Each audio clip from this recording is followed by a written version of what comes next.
15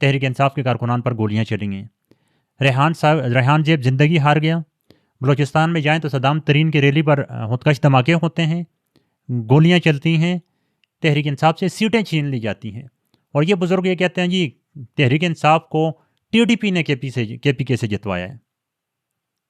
حالانکہ 7 دن پہلے یہی بندہ بیٹھا ہوا تھا جو مینڈیٹ پی ٹی آئی کو مل گیا ہے, سارا کچھ پی ٹی آئی کو ملا ہے, جمہوری طور پر پی ٹی آئی کا حق بنتا ہے. اب اچانک ان کو دوبارہ چیئرمینی کے ارمان جاگ چکے ہوں گے. یعنی یہ تماشا بن چکا ہے پاکستان کے اندر. نواز شریف کے اقتدار آئیں, چیئرمین بن جاؤ, مشیر بن جاؤ, اسپوکس پرسن بن جاؤ اور مزے کرو, پھر اتر جاؤ, پھر صحافی بن جاؤ. اب یہ لوگ پھر اٹھتے ہیں عمران ریاض خان کو یا ارشد شریف کو, ان صحافیوں کو سبق پڑھاتے ہیں جو کم از کم آج تک کسی سرکاری عہدے پر تو نہیں رہے. اور ٹی ٹی پی کی انہوں نے ہر دوسرے بندے نے یہ بکواس لگائی ہوتی ہے کہ ٹی ٹی پی کو عمران خان نے, ٹی ٹی پی کو عمران خان نے. اور ٹی ٹی پی اسٹیٹ کا مسئلہ ہے, صرف عمران خان کا مسئلہ نہیں تھا. ہر بندہ یہ چاہتا تھا کہ ٹی ٹی پی کے ساتھ امن مذاکرات کیے جائیں, ان کو راضی کیا جائے اور صوبے میں سے دہشت گردی کو ختم کر دیا جائے. عمران خان کے جانے کے بعد یہ مذاکرات جاری نہیں رہے. کیا عمران خان کے جانے کے بعد جب خواجہ آصف وزیر دفاع تھا, بلاول بھٹو زرداری جو ہے پاکستان کے وزیر خارجہ تھے, یہ دورے نہیں ہوتے رہے؟ کیا جہاز بھر بھر کے علماء کے ہم افغانستان نہیں بھیجتے رہے؟ عمران خان کے دور میں دہشت گردی نہیں ہو رہی تھی, آپ کے دور میں دہشت گردی ہو رہی ہے. اب آپ یہ ملبہ اٹھا لیں جی کہ عمران خان کے دور میں, تو اس کا مطلب یہ ہوا کہ عمران خان جو ہے وہ ان کا دوست تھا, اس لیے اس کے اوپر حملے نہیں ہو رہے تھے. اس طرح تو عمران خان کے ہر دوسرے دن ہم دیکھا کرتے تھے کہ انڈیا ہمارے اوپر چڑھائی کر رہا تھا, آج نہیں کر رہا, تو اس کا مطلب انڈیا جو ہے نواز شریف کا دوست ہو گیا.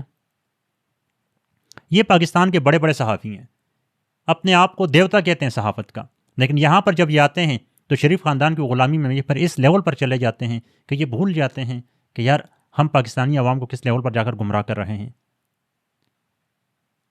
ٹی ٹی پی نے پی ٹی آئی کو کے پی کے میں جتوا دیا. آپ ذرا آئیں کبھی, عوام سے پوچھیں تو صحیح کہ یہ کے پی کے کی عوام پی ٹی آئی کے لیے کیا جذبات رکھتی ہے. آپ تب کہاں تھے جب اسی عوام کے اوپر ڈرون گرائے جاتے تھے اور یہ عوام اپنے لوتھڑے اور چتڑے اٹھایا کرتی تھی, اور پنجاب ہمیں یہ کہا کرتا تھا کہ جی خبردار ادھر نہیں آنا, ہم نے آئی ڈی بیز کے اوپر پابندی لگا دی ہے. جب یہ ٹی ٹی پی کو کہا کرتے تھے کہ آپ پنجاب میں کارروائیاں نہ کریں, ہم آپ کے ساتھ مذاکرات کریں گے. کیا عمران خان نے ٹی ٹی پی کو سوات میں شرعی قانون نافذ کرنے کی اجازت دی تھی؟ کیا عمران خان نے ان کو سوات میں جو ہے وہ دفاتر کھولنے کی اجازت دی تھی؟ تو یہ جو صحافی ہیں یہ آپ کو گمراہ کرتے ہیں. یہ چیزیں یاد رکھا کریں. ٹی ٹی پی سے مذاکرات ہو گئے, یہ بین الاقوامی جتنی بھی آپ کی پالیسیاں ہوتی ہیں یہ پوری اسٹیٹ طے کرتی ہے, یہ ایک بندہ طے نہیں کر سکتا. ہاں یہ ہے کہ جب یہ کر دیتے ہیں بعد میں جو گھونٹ نہیں سکتے تو پھر پیچھے ہو جاتے ہیں. اور عمران خان کا یہ تھا کہ وہ کھڑا ہو گیا اور وہ پیچھے نہیں ہوا. اس نے کہا یہ میرا ملک ہے اور ہم اپنے فیصلے خود کریں گے. اس کے ساتھ ساتھ ناظرین تھوڑی سی بات کریں گے پرویز الہی پر. پرویز الہی وہ بندہ تھا جس کے بارے میں سارے کہا کرتے تھے کہ یہ اسٹیبلشمنٹ کا بندہ ہے. میں خود کہا کرتا تھا اور مجھے آج تک یقین نہیں ہو رہا تھا, بلکہ کافی عرصے تک میں اس چیز میں شکوک و شبہات میں رہا. لیکن اندازہ کریں کہ وہ پرویز الہی جس کے پاس پنجاب کی سی ایم شپ تھی, وزیر اعلیٰ تھا پنجاب کا, اور اسٹیبلشمنٹ کا سب سے قریبی بندہ مانا جاتا تھا, وہ پرویز الہی ڈٹ کے کھڑا ہوتا ہے, جیلیں برداشت کرتا ہے, آج جیل میں گر جاتا ہے باتھ روم میں, اس کی 4 پسلی کی ہڈیاں ٹوٹ جاتی ہیں اور وہ آج بھی یوں کھڑا ہے. اس کے مقابلے میں نواز شریف ہر 4 سال بعد, ہر 3 سال بعد اسٹیبلشمنٹ کے ساتھ, لوگوں کے ساتھ ڈیل اور بھاگنا, ڈیل اور بھاگنا, ڈیل اور بھاگنا, اور اس کے بعد آ کے پاکستان میں کھڑے ہو جانا, میں لوٹی گئی ہوں, میں برباد ہو گئی ہوں, میں لوٹی گئی ہوں, میں برباد ہو گئی ہوں. اس طرح پاکستان کا نظام آگے جائے گا, اس طرح یہ پاکستان کی جمہوریت کو آگے لے کے جائیں گے. تو ان چیزوں پر غور کریے گا کہ کب تک پاکستانی عوام کو یہ چورن دیا جائے گا کہ آپ آئیں, آپ ڈیل کریں, پہلے نواز شریف کی باری, پھر زرداری کی باری, پھر اسٹیبلشمنٹ کی باری, پھر نواز شریف کی باری, پھر زرداری کی باری, پھر اسٹیبلشمنٹ کی باری. پچھلے ہم اگر 40 سال کو دیکھیں تو یہ نظام اسی طرح چل رہا تھا. اس میں صرف ایک دفعہ عمران خان آیا 3.5 سال کے لیے, اور جیسے ہی وہ آیا یہ تینوں کردار اکٹھے ہو گئے.